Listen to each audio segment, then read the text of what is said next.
Tunia hi episode 18 iningai diu ahi. Jekyong in Junpyo akoi laita cho jandi na gamudo chadi na hi le avengampon akinung hai loi chalin. Junpyo in he zong ti in akhot chu alado in hi le Jekyong in nanga ding in zong he zong lengkho ka sapoi. Na chunga ki ngai nom na chan hunglung ka hitai ati in Junpyo in nang hi mi phamon na hi pon nanga ding pa chu munchom langkhat zo in aumbo ve ati in hi le Jekyong in pasal dong koi macha ka dei pon Junpyo a hi lo nga la he le ka dei di poi ati in Junpyo adat thei lo zi chun no mo sa hi na ti in Jekyong in midang na dei khat to ham ati na hi le Junpyo in he nge koi a hi nei do lo ding ham ati in che pha nin Jekyong in abil asimin na tu sei imacha ka zapoi ka zamo mong poi ati in a thei do zal tai Zandi hi lungno mo ta in step ba chun ahung kum si in amazong atau danin akigel gelin na hi le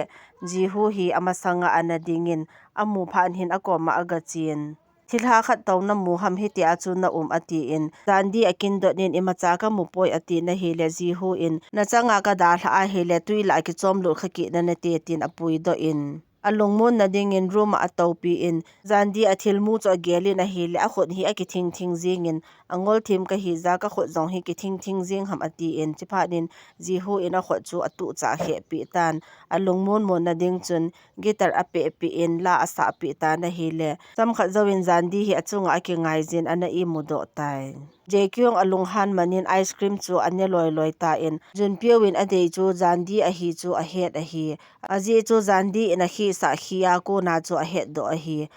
chu ama khut zem to ave in ma zong hin agel ge la he la thasi le zingi jihu in Zandi chu sofa chung chun nom ta in ai imut sa in aman zong pun hi asil pi in adal hatai pamlang aga po na hele kar khan hi hotel mai ahung ki nga in ave na hele Junpyo hi achi do tan gari sunga chun alut din message khada mu chatin ave na hele Junpyo win ke anama sata nge tin message a hin thode langkhana wubin hi lungnu mota hin leya hin ana umin masanga leichunga hin alemin na hele hi zungin akhamin gangta in lai kun chun hungkum thla in ati in wubinin mafia boss khat cha ki hiza nei za cha pi lo ham ebola nei ki vo pi na lai ham ati in hi zungin hi lo lo se hin langang ta in hungkumin ati in a hele wubinin kele ke zong ka ki za cha ji a hi nang ho lunggel ding dan zong ka he thimin a hi nang ho ji ta ta hi hingzo ham ka hi in nang ho masanga zong hin ka za acha ji le jingin a hin kalampi zo ding hi ka zo tho ding a hi in min ipi sei zong le kho ka sapoi a hin nang ho ding ka gela hi le ka za acha ji le e ka ki gel ji pha le ka thinom ji in chi ho chu nang ho in he zong he povin na ti ati in na hi le yi zungin gang ta in akai thla in ke ho zong hi I chu ma nei gel ham ti in amo lung hanin na sei no mu ma hi le no loi ho ka ma sei do jing tang hi ti ta jiwa ikivo mo va f4 I hiu hi chu me ati in yi zungin hi chi a sei pi chu agel do in a hi le anui azan chi pen hin phone a hin bol chat tan aman zo a ho pi in a hi le yi zung an hi yi zung hi alung nop lo ji chun club khat a hin zu adon don ji hin ama zong hi akham waltan lam zong azo the pon a chi pheijin no mai khat ko ma hin aga tovin menu hin f4 a hetin akipa ke jin yi zungin zong amo cho ben a hi le akilhon pi pasal ho chu alung hang ta win ipi bol na ki nei na hi ham ati win votin avota win ubi ne aga mudo in a hi le khan ho loi zong hi akicha ta win yi zung hi akhot hi avo bo pi danu a hi wubin bodyguard ho hin ke hon ka bol cha ding ham ati na hi le wubin in no ho ki kum hi win kaloi pa asu kha wa hi in ke man hin ke bol pi nang ka te ati in ama zong hi aleng zalin khan ho loi hi aban vo tan mi khat chu a o ma amanin a khon hi aman lu dan het loham ati na hele khat pa hin imacha ka hepoi ati in wubinin a khon hi thil man tam imacha to ki the theilo a hetin alung hang balin khat pa hi votin avotan yi zung chu gang ta in apu in club a kon chun apui do tai jingka hin Jekyong in achangin breakfast anane ne hele Zandi te ni zong aga chi hlonin Zandi in zong na imut nop nam ati in Jekyong in mil khat cha zong ka sing pui zan hla ke ni ka a hai mil theilo thil asu ji in Junpyo aza chawalin anama satai ati in chi aza pha chun Zandi in a fok choi chu khi sa jing in a hele jihu in fok tha khat hi api in Jekyung in zania nang ni zong chu na ki lom sial jing thlonin trip a chi khom ding ka ti suggest ka bol hi a phalhe jingen na ati in a hi le ji hu zong chu a thip chanin Jekyung ahung ding do in ke zong ana chi tang ka ti nang nin na phat hlon nom tan hin mang hlonin ati in ji hu koma Zandi in no masa thei na ding na hin bol ding a he ati in ama zong achi do tai Jihu in Zandi chu temple a puizin mongpa hi achi pheijin na hi le amial hlon amu chon ama zong hi akha su dot dot nin sung chung khat na hin amin hlon aji hlonin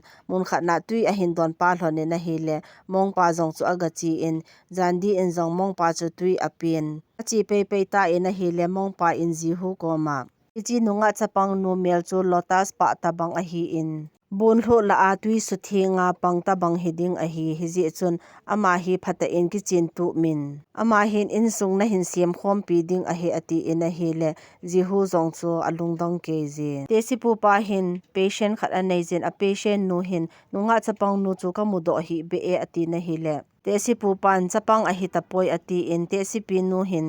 tu pa nei leng ka moding in ka dei hle zenge ati in te si pu pan ama khumi danga ding a hita bove ati in ave chai pha chun te si pi nu zong achi do tan te si pu pa hi phut lo halloween a haidan a hung boizin ama zong hi a kho si che in a hai thei lo phan hin gang chalin aman zong a lo chu ane loi chal tai Zandi in agal huna hi le anul apa hin von aneki pek thlonin aman zong ipi na tiu ham na kin na u ham ati in a hi le apa hin ipi hi le hung to phot nin ati in a to sa in Kathu seiding hi phata in ngai jin ati in a hi le Zandi in ipi hi kit tam ati in apa hin ke hi boina tu dinga ki lom ka hi ham a hi chu ka hi na chu me hi zong le hitabang boina ho hin palgal kai theina dinga hi decision phata ka la hi tai ati in a hi le Zandi in ipi decision na la ham ati in apa hin jing ka mata le keile nanu napane umna langa ka chi hlanding a hetai ati in a hele Zandi hin ipi ka sei ati in alung dong ke jin anu hin ka chi hlan lowa hele aboi tai chilaya la ke nep na ding emacha la a tapun ke ni zong chi hloning ka ting nga ga man hon tang ka te taki man cha na ding hlan sum na hin thot ji hlan nang ka ting holanga hlan leng sum zong liu pon ti ati in Zandi in ke ni ipi ka ti hlanding ham ati na hele apa in nang ni laya na hlona school na kai hlanding tua ki pa na naw hi phata an hin vet call ding a he ati in anu in anaw pa ko ma chun na uthu sei na ngai ji ding a he ati tan apa zong hi achi do ding hi apon na hle in akap ta in Zandi zong chu ada hle zingi junpyo ki chanlanga aga chi na hi le Jekyung hi na boy chengin junpyo win mi ina ipi na hung bol jing ham ati in Jekyung in kaji pa ahung ki tho tai atin achi zalin a khoda aga tu in Nagil ding a hi hungin breakfast ne tate ati en to na achun ato sa in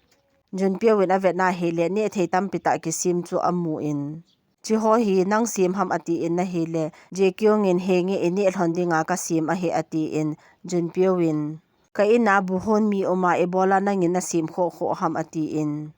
zong le kin nang ne dinga ka sim pi no momong na hi in nang le ke hi ki bang e hi tan idei hlan ipi ti ka gel jingin Kagela hile keizo kan hi dan a hi ati na hile Junpyo win na dei chu ipi ham ati in Jekyung in kipa ta a hi tia breakfast ne khom ding hi kanomin table len ta atawa ichang se ani hi kanom poi ati na hile Junpyo win aniaw laya achang se a breakfast ani ji chu agel do in chiphanin aman jong na sim ngal a hi a hele ne tangi ati in Jekyung in chipen hi atuya hi ne masa in ati in anga chu a phe a hin la do in a hele Junpyo hin masanga Zandi nu in nga a khona a he tha a alingzo si ala do pi a api chu agel do in Jekyung in hitia hi min ngaling ei la do pi ji a bu to e pi jiu le ka pa ji a hi hitabang hi nangin ne he kha lo pi chuna ati in a hele Junpyo zo imacha a seipon anga chu thip be in anetan Jekyung in na du nam ati in a hele Junpyo win thip be in henge ati in chiphanin Jekyung zong chu akipa ke je kipa ta an ane in a hele Junpyo hin Jekyung chan chu athim vet e Zandi le ga ulin newspaper a in bahara a hol honin a hele khacha cha amul hon pon ga ulin deposit umlo na in bahara hlom ta hoya zong ki mudinam chizong chu high school kai lai chapang na ding hikit na lai a hi lo le ka inuwa hung jing tan ati in zandi in kanau pa ipi ti ding ham ati na hi le ga ulin hingu cho na nau pa hi cho banna tin alungim ke jin zandi in ipi hi le ke ka po do ta ding ka te ati in ama zong cleaning a ga chi in te sipi nu chu cha apin napha samla dam hitam ati in te sipi non chi chu adamin ka khup lang hi ana che che e ati na hi le zandi in anatovin hot pet nagala api inge ati in te sipi nu hi anom pon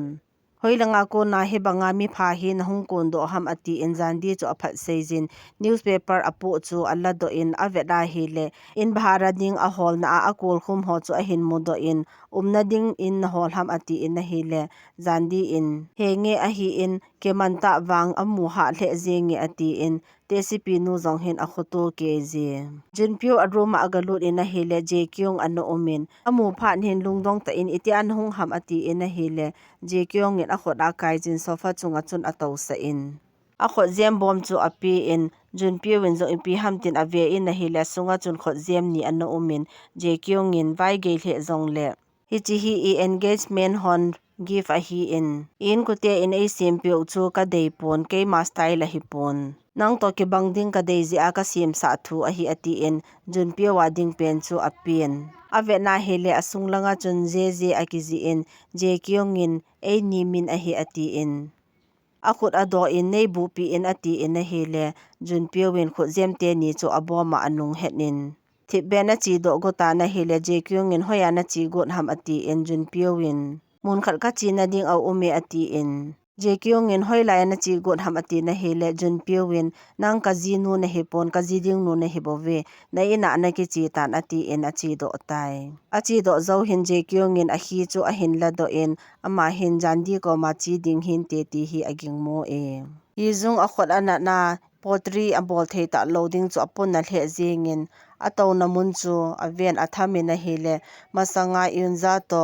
anaki zil lai hlon chu agel do in amani hi anaki ngai thim hlon a hi chi chan hlon chu agel do in a hi le ama zong hin apon na le jingi junpyo hi aga chi in ipi na ti ham bobin seidana na khon hi aki chai di atai ati chula imana bol thei loading hitam ata ta ham ati in yizungin chui mar khanin ada ki su kha ji a tui azap thei lo ta ta banga chu ken zong ka khot ka ki su kha pha na hi potri ka bol thei ta loading a hi ati in junpyo in ipina seina ham a hi lo le zandi na seina ham ati in yizungin swimmer midang i het nowam ati in a hi le junpyo in a hi lo sei hin ati na song khola chun amanin zandi in ada ki su kha e na ti chu ipina seina ham makau pe rwana sei chu hichidan ham ati in yizungin to hi ka gela hi le makau pe do chun nani ki bol thei sa le jingin mona nei lo ki hota bang hin lungse na ka nei thei lo ding ham ati in junpyo in jangke in thu seizin ati na hi le yizungin nang khela jandi in chera akisu kha chu na gel do na laizem chizawa tui azap thei ta loading thu a het do chun ha kapmin chu nangin na het pi poi ati na hi le junpyo in a het do phan hin no mo sa in ata ta ham ati in yizungin itabangin boina simin lang ta san hi zong le chun ata ta hi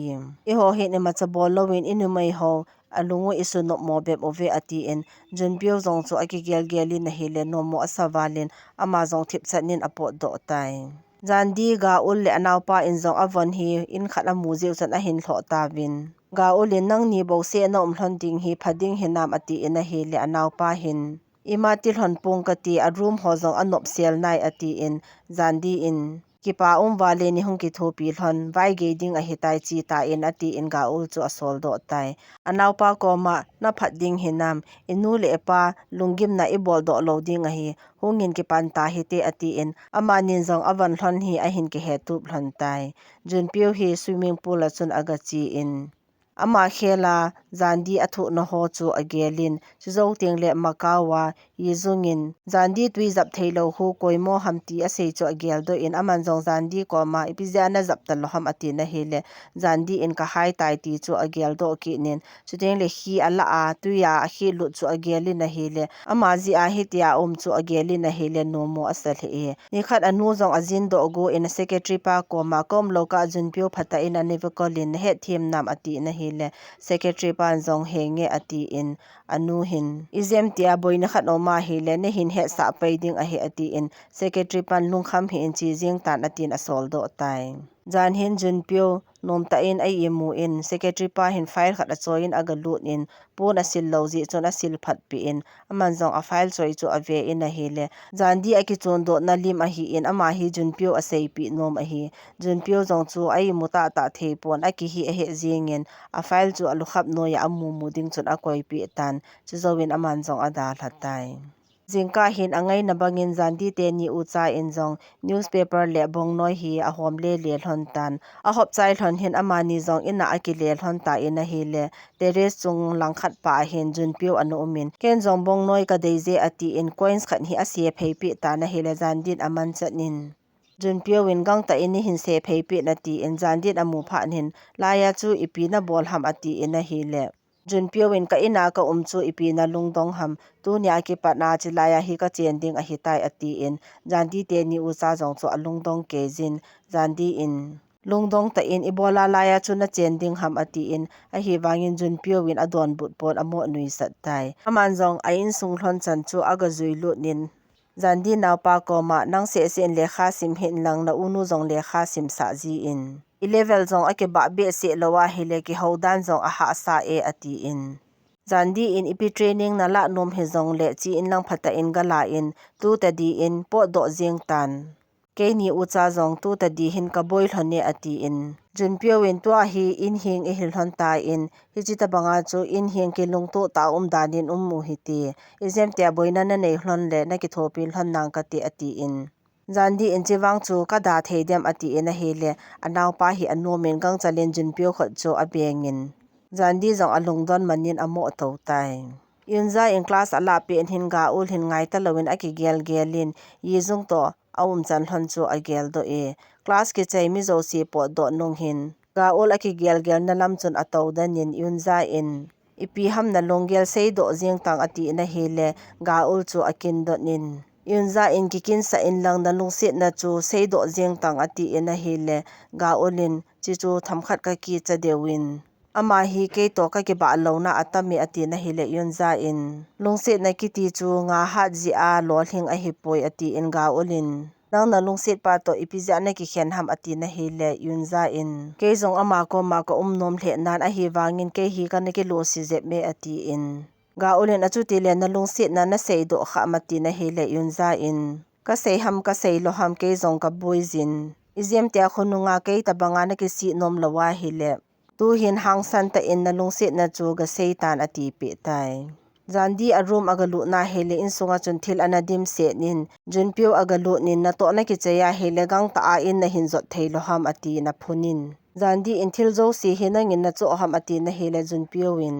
ka chang sia ka za zo lo di ji alai ka hin pe mang a he ati in ama ni zong hin thil nam khat ni azal hon na hele anaw pa hin lunglu ta nudul san ki hunin he chu to mo thumin zong ki pa ta in ane ta ve yizung aina akile in na hele ain mayova ga ul anu umin yizung in aji be hela ka ina mi ahung ka dei poi ati in ama zong hin a hopi be num pon a chi pe na hele ga ulin seiding ka nei je ahung ka hi ke to de na ichi theiding ham ati na hele yizung in sunga apuilo nin ama sa chu ini bol hital ham ati in ga olen chi chu amei mei a hi bovin to a hi ata ta ding ka ti a hi tai ati na hele yizung hi alung dong in ipi na hung ti ham ati in ga olin ka tot a hi poi ka hin lung se ni ati in sei ngam lal sa sa chon a sei ta na hele yizung in dating a hi dinga hele rule tham khat ka ne jin rule number 1 na chu numei phata chu ki chep na nei loading a rule ni na pa chu hi le numei ngol khat jong chu ki chep na nei loading a rule thum na pa chu hi le ka loi numei khat chu ka ki ngai pi thei loading a hi chi criteria chu athumin nangin na nei so ke jin je chon ka don but na chu hi le ka num poi po do na ding kot nan het na chuna ati in ga u zong chun no mo asal he in thibe chan achi do tan achi do zo chun yizung hi alung a hang thimin aji chu ama zong hin ga ul hi alung si a hin a hi wanga a sei do ngam lo a hi zandi in zanin lekha asim pen hin aimu so walin alul huluzing tan chi phanin amina eye drop akisunin amazon alip lip theina ding chon exercise hopo abolin na hile mi pen gin khat hi aza in window pal ada do a hele junpio a hi phanin amazon aruma chun agalunin ipina ti hamati in ama hin cockroach aki cha ji ana piang dan a hi zandi in chipo ati in a cockroach chu athat tan nei obe se zia lekha kasim theilo a hi in na hin vel bol ki da hele police ka coding a hi tai ati in a hele junpio win som khat nei umpi ta di in ati in ai imu chan chu akinga sa tan zandi in zong anga in amazon aso thim pha chun ai mu thlu a hi ta di otin aga ve in ai mu pha chun pun phata in asil pe in ada hatan amazon aruma aga lut in na hele mi khada mu in akin dot nin nu chu jekyong a hi jekyong jong zandi mu pha chun a hlei zalin aga koizin pi bola ki chona nei sei pi loham ati in na hele zandi in lungdong ta in ipiti na hin hol do ham ati in jekyong in na inuwa ka chia hele koi macha na umpon chipha na chu ga ul ka do a hi nanule na pa thu jong ka na zan na phan hinam ati in zandi in henge chithil ho hi ipi ham ati in a hele jekyong in na ki chon ji a present ka hin bol na he ati in a bodyguard nu ko ma pam langa nininga in ati tai zandi in adapt to na chi masangin cha be donin ati in tona chun ato sa in a hele jekyong jong hi akipa keze azing hin zandi library a lekha simding hi aga ki holin khan hi a hin ki mun ki pa ta na hin ki choizin kha jong hi a hin ki la be na hele mu khana hin kyang khan hi amu in koi ham tin aga ve na hele ji hu nom ta in ana i mu in aman jong ai mu ta ta hin na di otin amaya chuna khut chu awa den na hele nop ta ai mu pha chun ama jong ako ma chun aga tovin all chan akovin na hele ji hu chu ahung khangin itia chu mi na thoji dan ham ati in zandi jong chu amo nui tai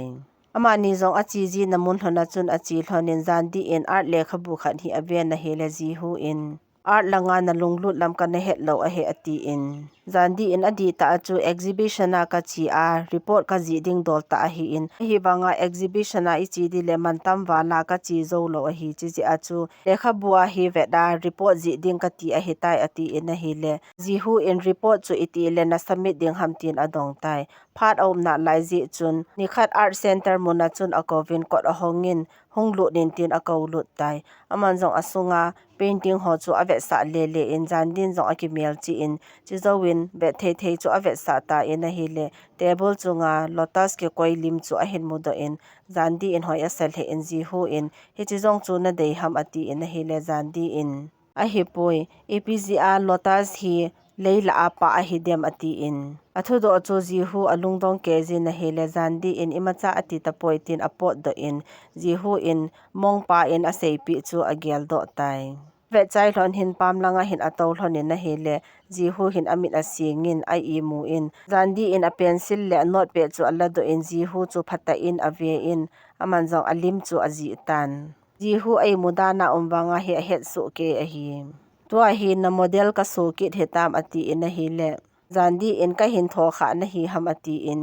hu in thil anama het leng le kha bu khat ka sim ding hi za ati in a hi le zandi in itabang le kha bu am ati in ji hu in nanga ko na sum kala ding zo si accounting book khat ka na sim ding dol ta hi in exhibition man bas man coffee man abonin ki gom le tam le ding hetin adai jin zandi in a note page chu apen akipat na dingin modeling fee chi hi ka hin pe masa e ati in ji hu in zong akilan ave in a hele alim ki ji chu amu in nei pia hele kin zong return give ka pe ding na hetin thil khat apen zandit a hon do a hele sunga chun lotus pen chu an umin